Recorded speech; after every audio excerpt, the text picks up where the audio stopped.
आज 22 मई 2025 को भारतीय शेयर बाजार में काफी उतार चढ़ाव रहा और प्रमुख सूचकांकों में गिरावट दर्ज की गई।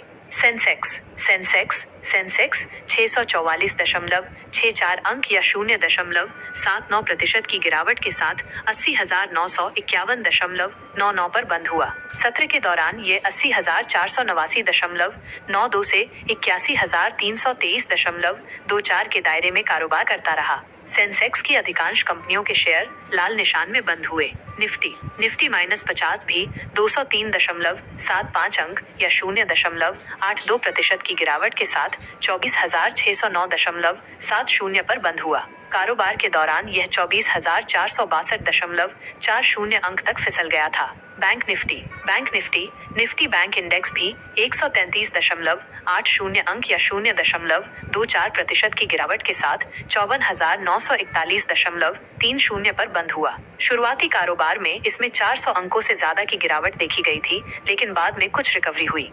मार्केट क्यों गिरा और फिर क्यों बढ़ गया बीच सेशन में? गिरावट की वजहें।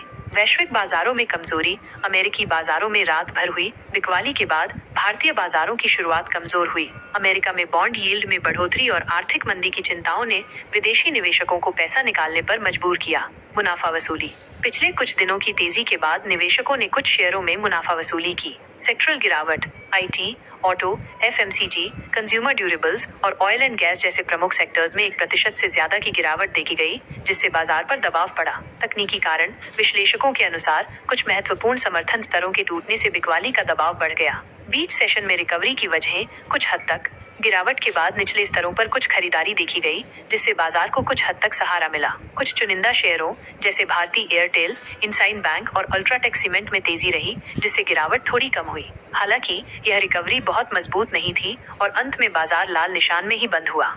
आज की मुख्य खबरें।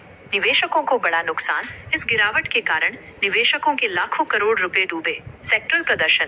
निफ्टी, ऑटो, FMCG और IT सेक्टर सबसे ज्यादा गिरावट वाले रहे। इंडिया वीएक्स फेयर इंडेक्स 1.65% गिरकर 17.26 पर बंद हुआ। ब्रॉडर मार्केट में भी गिरावट। निफ्टी मिड कैप 100 और निफ्टी स्मॉल कैप 100 इंडेक्स भी क्रमशः 0.52% और 0.26% की गिरावट के साथ बंद हुए। एडवांस डिक्लाइन रेशियो BSE पर गिरावट वाले शेयरों की संख्या 2165 बढ़ने वाले शेयरों 1758 से अधिक थी, जो बाजार की नकारात्मक स्थिति को दर्शाता है। संक्षेप में, आज बाजार पर वैश्विक संकेतों, मुनाफा वसूली और कुछ प्रमुख सेक्टरों में गिरावट का दबाव रहा, जिससे एक अस्थिर सत्र देखने को मिला।